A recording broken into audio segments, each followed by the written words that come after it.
Hey guys, welcome back to another episode of Bowhunt or Die. Here we are, second episode already for the year. Yep. Justin, the turkeys are falling and falling fast. We actually were just having some conversations about maybe having to sneak in a couple extra bonus shows. Yeah, we're definitely going to have to go to a weekly show here instead of the every other week here for a short period of time. Otherwise, we're all going to be watching turkeys get shot well into midsummer. So, but we promise that we won't talk as much. You'll just be like turkey slaying action. You just for get the to turkey enjoy guys. The turkey hunting. So, whoa, dropped my pen. So, guys, we're going to get started here with Clinton Fawcett in Illinois. Then we're going to hop in a blind with Tom Alford and myself, and then Tim Conley down in Kentucky. So we've got 4 turkey hunts. Yes, but sir. Before we do that, it's always fun when we sneak in some of this turkey trivia since Justin started that with the last episode. Yes. So let's go ahead and kick off the turkey trivia for the second episode. So, don't be grabbing your phones. Just think about your answer during the hunts. But how many turkeys are there in the U.S.? Or North America, I think. North America. We'll say North America. Fair enough. Canada includes too. We do love you Canadians out there as well. So yeah, what is the turkey population of North America? And we'll do a multiple choice for them. All right. Is it 5 million, 7 million, or 10 million? You pick, and we'll tell you the answer after these great hunts.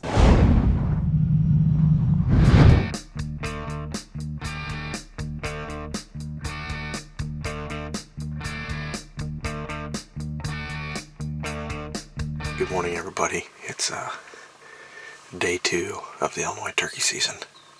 This is the special Blair Witch Project edition in the blind. For any of you that don't know what that is, you're probably too young to be watching this show, or I'm just getting that old. Anyway, I'm out here this morning, real calm and crisp out. The turkeys are already gobbling. It's still pretty early.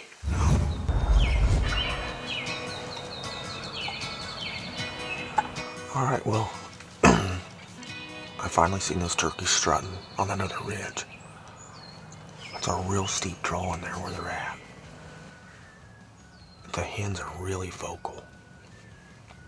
It almost sounds to me like they're on my side of the draw from the gobblers.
Everybody gets lucky every once in a while.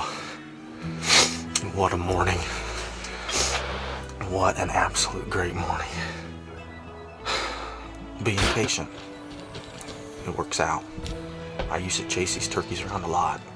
And anymore. I run my cameras a lot, and I just sit back and wait. So, boy, what a way to get the Illinois turkey season started off.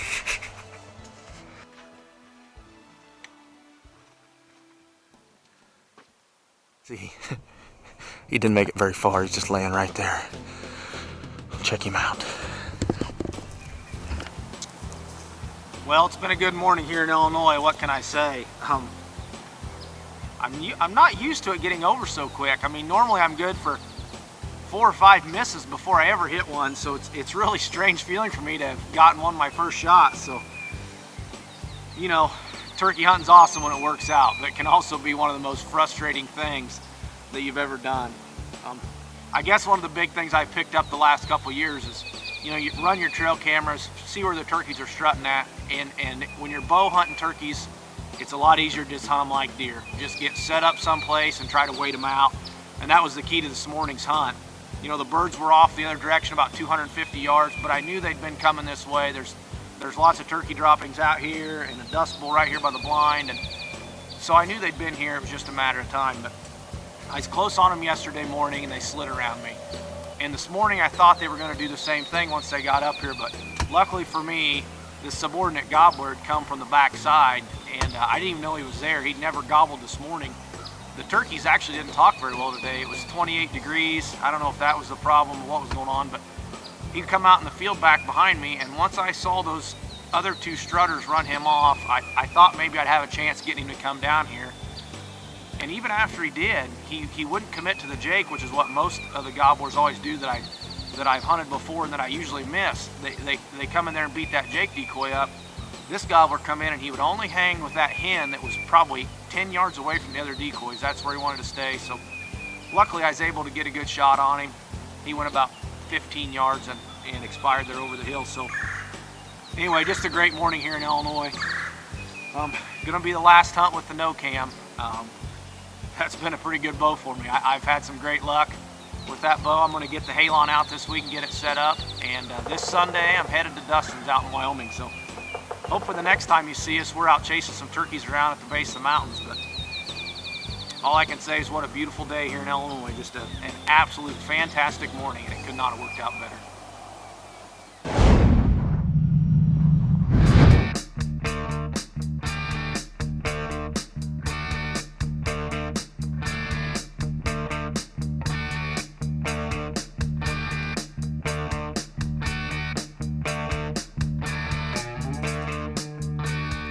All right, guys, it's the evening before turkey season. I think it's the 15th of April here in Illinois. Tommy and I have second season tags, which starts tomorrow morning.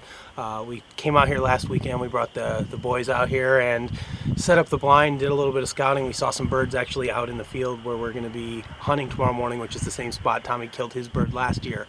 Unfortunately, I was a moron and didn't turn on the microphone last weekend, so all of the interviews and everything we filmed was basically worthless. But anyways, we saw birds out in the field. We got the blind set up. We're really close to where these birds are roosting, or at least where they were roosting last year. So we're actually going to sneak out there tonight. We're going to get the tripod and the camera arm set up in the blind. We're going to get our chairs set up. We're going to bring the decoys out. So tomorrow morning, hopefully we don't have very much stuff to do in the dark. We plan on being in the blind hopefully by 5 a.m. These birds are going to be gobbling early and hopefully come off the roost and see the decoys, and hopefully it'll be a quick hunt tomorrow morning. We are hopeful that we can put down 2 birds again this weekend, just like we did last year on this same farm. We got great weather. The birds are hot. You know, guys are having a lot of luck out there. So hopefully we have a little bit of luck of our own tomorrow. So that's really it for tonight. We're going to go get set up. We're going to go crash over at Todd's place, and hopefully his good hunting luck will rub off on us once again. We'll fill a couple tags. So let's do it. All right, well, good morning. It's about 4 a.m. Last night we went and checked a couple of the cameras that we had set out, and it looks like we've got more birds on the other side of the farm, actually where Justin shot his bird last year. So what we decided to do is actually split. Instead of me filming Justin hunt this morning, we're both going to hunt. We want to try to get as much information as we can after today's hunt and double our odds. So we got crazy, and at about midnight last night, Justin went out and set up his blind over on the other side where we were getting a little more information and better activity. So I'm going to the original set, Justin's going to his set, and hopefully it works out. Let's go. Bow hunter die, baby. Alright, well, all set up. Just made it into the blind. Got everything ready to rock and roll. I can hear the owls hooting out there, so pretty excited. Got the brand new bow with me. First time I've hunted with it, so I'm excited about that. This is a good spot historically. I mean, last year I saw a lot of birds over here, so should be good. Should be good. Bow hunter die.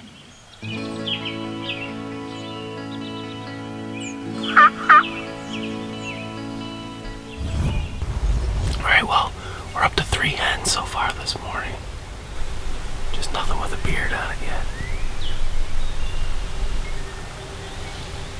I don't know where all the gobblers are at. It's like they were gobbling their heads off on the roost this morning, and ever since they flew down, it's been pretty quiet. So these 2 hens kind of just cut across this cornfield, came from behind me, and headed that way. No long beards with them. I would take a short beard too. Any beard really will do.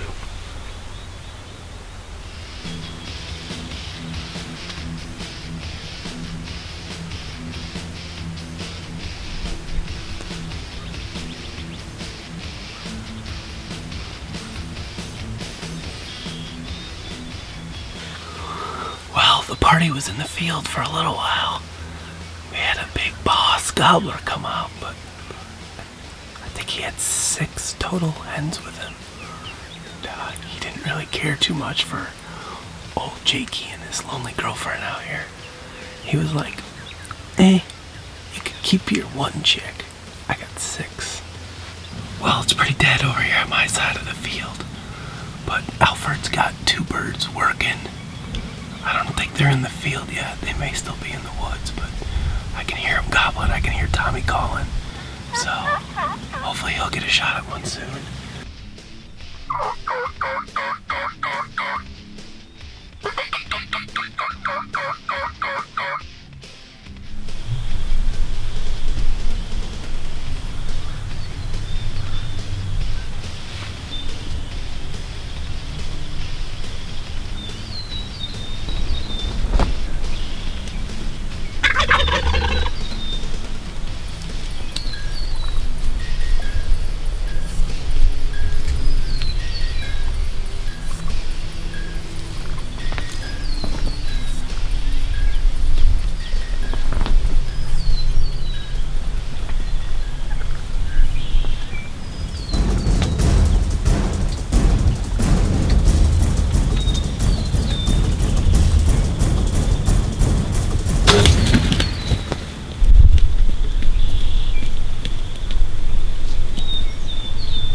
Feels great.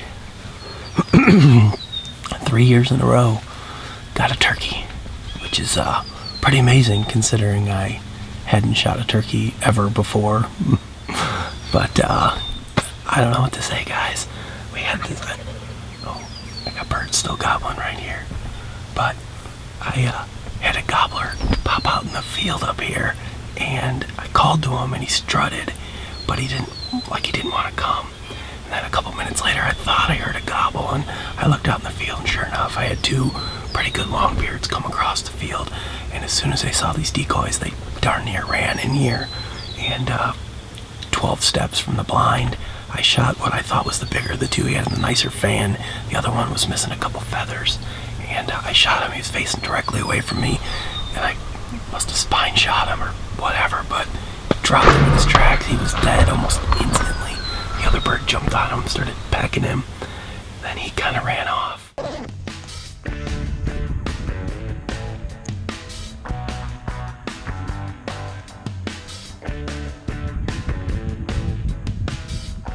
Alright guys, well here he is.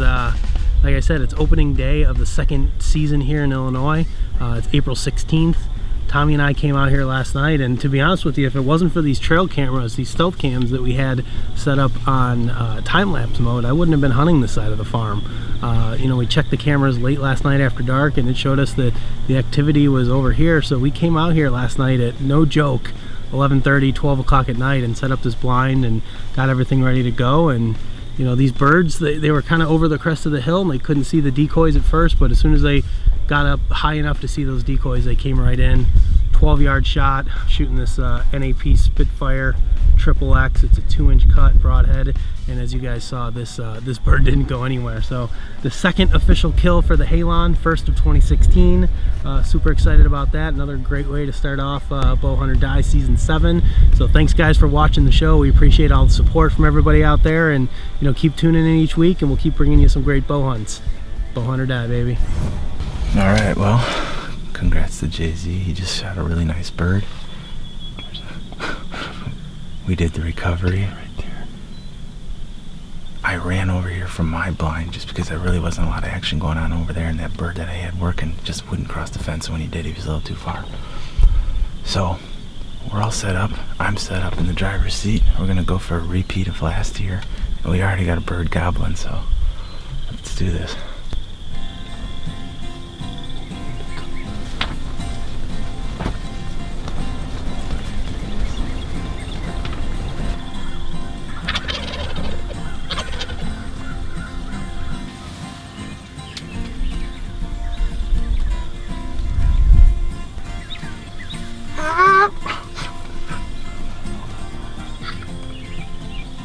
That was a close call. We had a lot of things going on there. Those two toms came in silent. We were working a bird down on the bottom. As that bird was getting closer, these ones were starting to gobble back, and then boom, the neighbor ended up shooting the other bird, and then these ones kind of got spooked, obviously, and took off. Still kind of just meandering in the field, but it's alright. We got another hour, so it's a good hunt. We got two strutters coming in. They look like they're pretty hot. They started gobbling. Answered my call right off the bat, and here they come, so ready.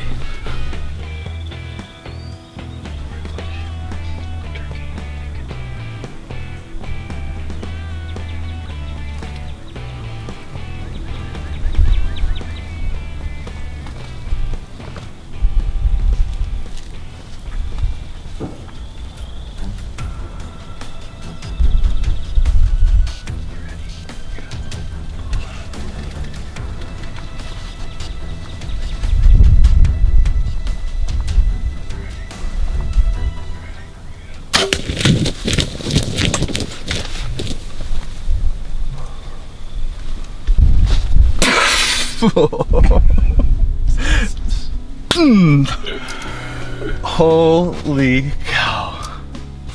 2 years in a row. We did it again.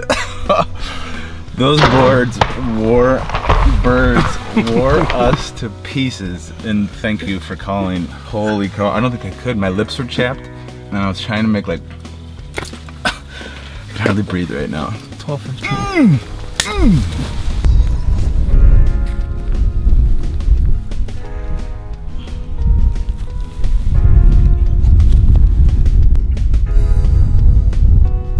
Alright, well here he is, my first bird of 2016 here in Illinois. Had 45 minutes of legal time left to shoot him. Got him at 12:15. 13 steps with the new Halon, made a perfect shot on him. Really nice bird, good fan, heavy bird, good beard, nice spurs. Super pumped up. But Justin and I were able to double up again, and it doesn't get any better than that. So we get packed up, get out of here, and Bowhunter Die, off to Wisconsin.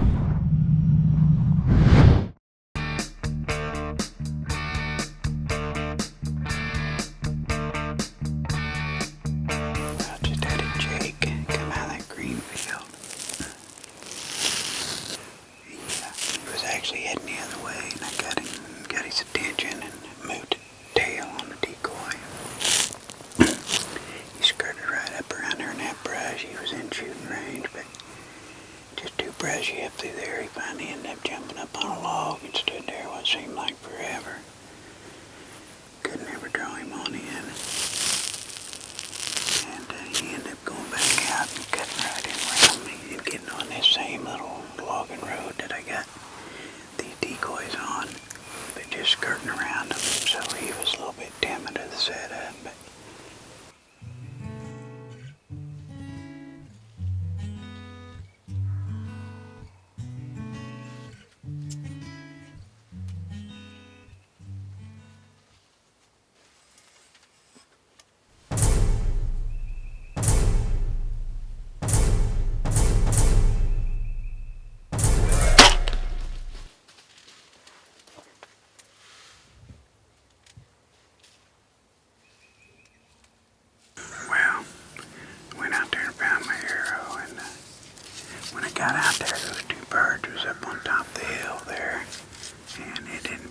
no blood, which is hard to see blood on turkey hair sometimes, but I come back in, rewatch that footage, and that little piece of brush I was telling you about, that thing moves right before the turkey takes off, so that what I heard sounded like a hit was more than likely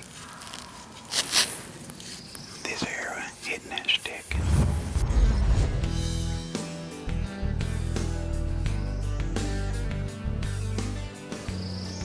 Very little gobbling off the roost this morning. What was way far away. Just faint.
I'm gonna let these turkeys clear out and then head up here and see if I find my Jake. Bowhunt or die. Well, there's my arrow, and got a pretty good trail. Feathers was leading right to it. A lot of blood, most blood I've seen come out of a turkey. And looked up the road, and right over here he lays. He just right where I seen him fall. I couldn't be happier. Wish it'd been one of them big old long beards, but I'll settle for a Jake today.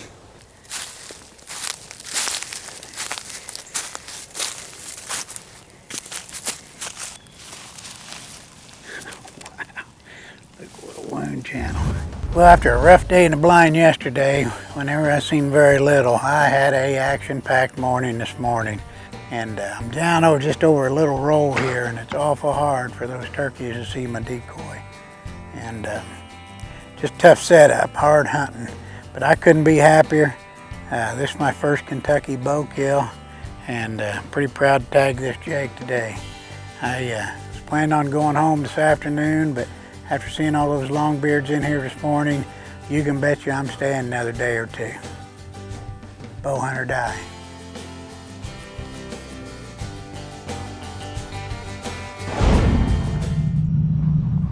Don't guess yet. You gotta wait.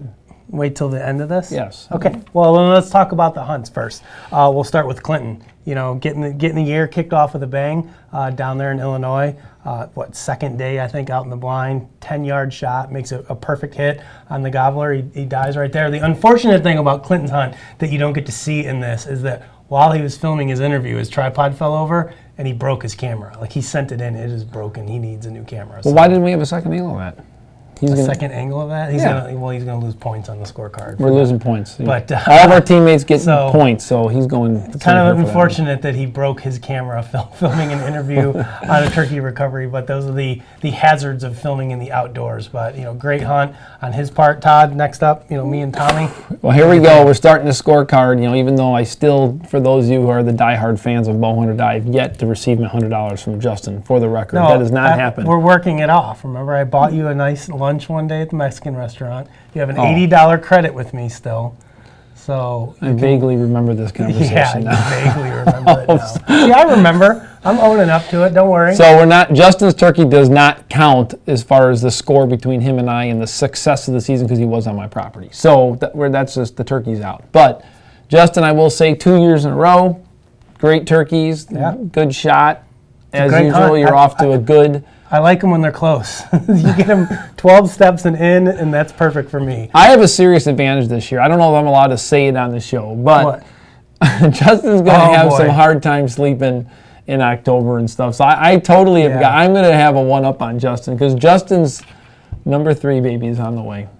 Yes. So yes, I'm gonna have some massive brownie points. Not brownie points, but just somebody told me the other day when I asked them, hey, what's it like having 3 kids? They're like, after 2, it's like it's over with. You may as well just have 6. If you're gonna have 3, just have 6.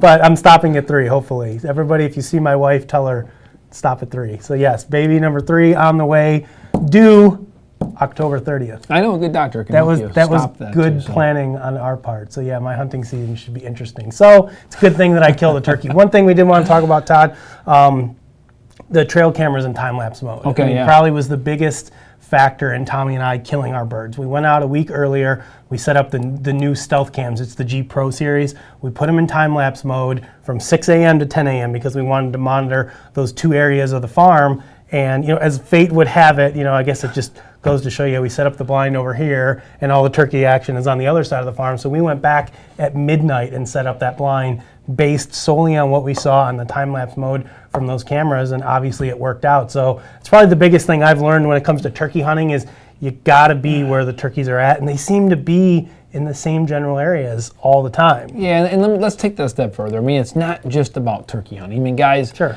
You know what, getting into this new time-lapse mode is something to think about, but I'll tell you what, if you want to know that even your deer stands are set up in the right spot, put the cameras out there, get them up high so you got that big field of view, and you are going to be able to, over months, be able to say that statistically, this amount of time, more deer or turkey came from this corner versus this corner, which is the prevailing wind is this, and you're able to execute your hunting plans a lot better. So use that mode. Yeah, I think you get a lot more tangible data that you can use to maneuver around and get close to these animals. Agreed. When you have a camera in time-lapse mode versus just having it in infrared detection, which is great for setting it up on a scrape. And yes, you're going to get much better photos. The animals are going to be closer, but you're going to get better data using it on time-lapse mode. I like these new stealth cams because they have a hybrid. They do both. So you can put it in time-lapse mode from 6 a.m. to 6 p.m. and then it'll go into passive infrared mode. So if anything walks in front of it during the night, it'll still take a photo. Right. So that's the feature I like the most about those cameras. And you can save yourself a lot of time by just bringing the laptop in the car so you don't have to go back to your spot, look at it and go, oh, I wish the blind would have been over here, and then you don't have to go do what they did. That was a bad move on our part, but hey, it worked out in the end. Bring the laptop. Tommy made a great shot on his bird. Congratulations to him. And then last up we had Tim Conley, who was actually hunting down in Kentucky. Had some tough luck there. Missed that first bird. What caused that miss? I mean, that's the stuff that we don't get to see. Know. But fortunately, so he shot twice, right? One of them, the footage wasn't that good. The bird was kind of hanging off the bottom of the screen, but that's the one that he missed. So maybe he missed on purpose because he wanted to save the better, prettier footage for the good shot. So congratulations to Tim down there. Heck of a job, heck of a hunt. Like we said, we've got a lot more turkey action lined up for you.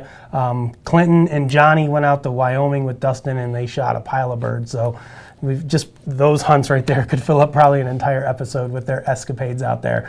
So be on the lookout for that. But before we go, we got a couple more shed hunts we want to get wrapped up. We've got Dan Richardson over in Indiana, and then who else do we have here? Troy Spolum here in Illinois. Actually, Troy finds some great sheds, so let's check these out now.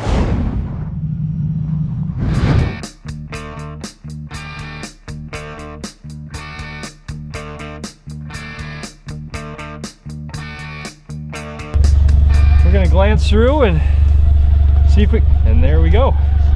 That did not take long at all.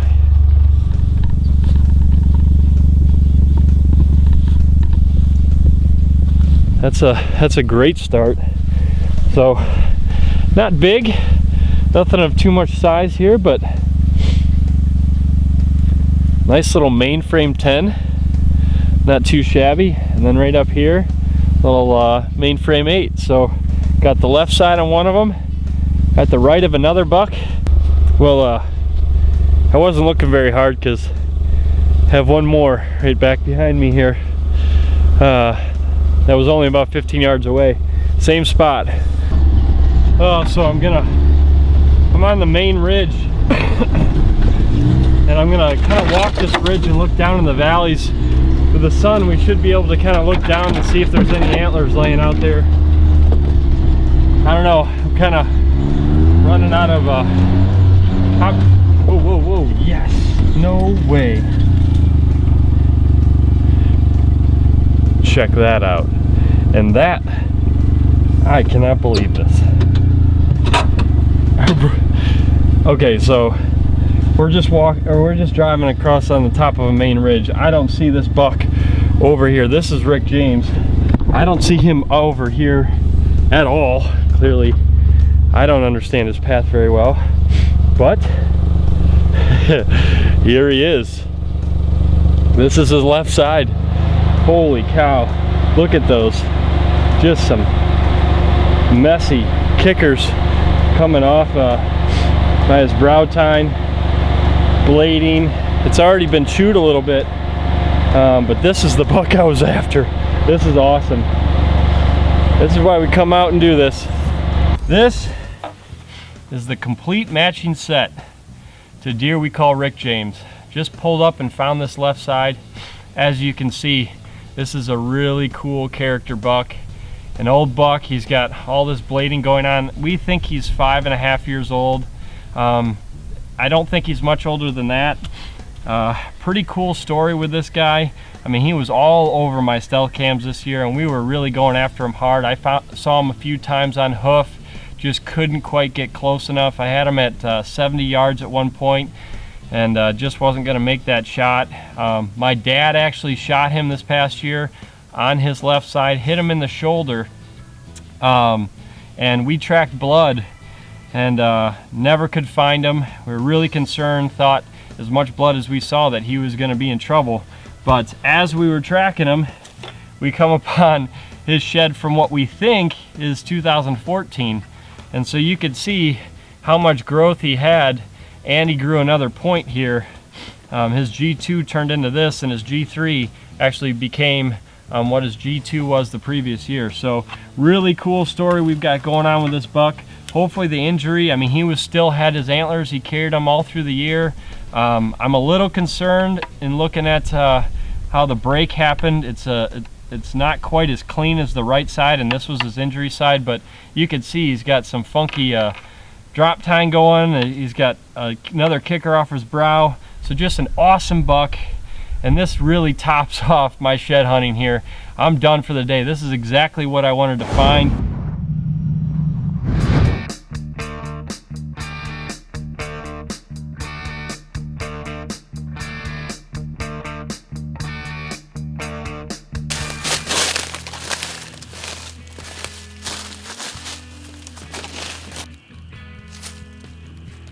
Right there, looks like a small buck from here. We're fixing to go find out.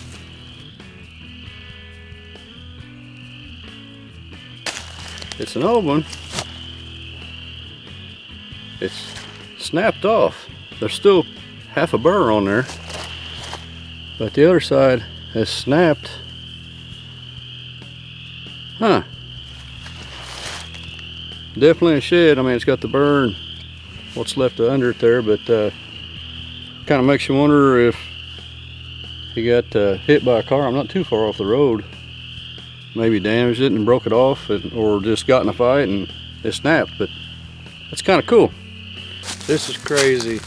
I put in all that time the last couple weeks and found zip. I found 3 yesterday. Looks like a big one over on that little ditch line right there.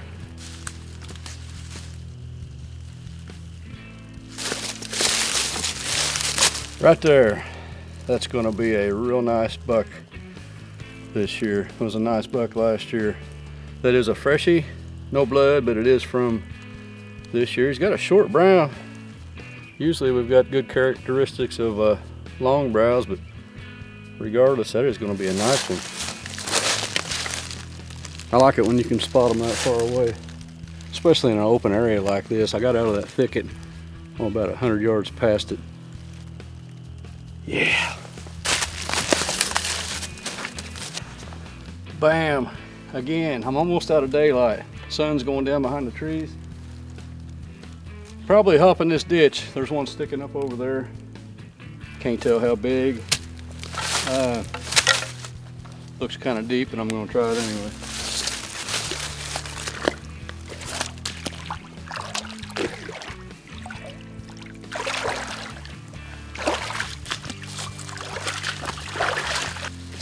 I know this buck. I'm sure that's him. I've got a trail cam video. I believe it was December 8th or 9th. I had it like 12 yards from my tree stand, and this buck came in one day. That's the reason I know he's got 6 points, and he's short and stubby, massive right here. It was a 6x5. He came in one day, give me some nice little videos on cam, real good videos. He came back the next day, and this side had fell off, and he was still sporting this side right here. That thing is heavy for a small rack. I mean, it's almost like at least a 3.5, but he just not got anything going out here. But honestly, I don't know if I'd have shot him. I probably would not have, but regardless, I hope he's an up and comer. I'm gonna hunt hard for that other half, but like I said, he lost that. This is not too old. He lost that way back in December. I think I'll call him Stubby. That thing is heavy. Those are definitely some great sheds that Troy found. Now, as far as Dan goes, he found a lot of sheds. I'm not sure if some of those are going to be on his hit list, but he definitely did a good year job older, a year bigger, they could be hit list bucks this year. That's true. That's true. But you know, the goal here, guys, with showing you the team and their efforts out there in the early season is just, again, all that knowledge that you gain walking around during that time of the year. You know, we say it year after year after year, but it's amazing how many hunters that I meet that always wait until the beginning of the hunting season to get out there and start trying to figure out where they want to be. That's great when you're looking for specific food sources, but boy, you can find some great information in the early season when there's no leaves on the trees. You can just really find some honey holes during that time. Yeah, you can, but I've always been of the theory that you kind of have to be careful too, because as food sources change from year to year, those hot spots, you know, what was hot last year isn't always hot the next year. Maybe it's going to be hot 2 years from now. So I mean, like when the food switches back, if it goes corn, beans.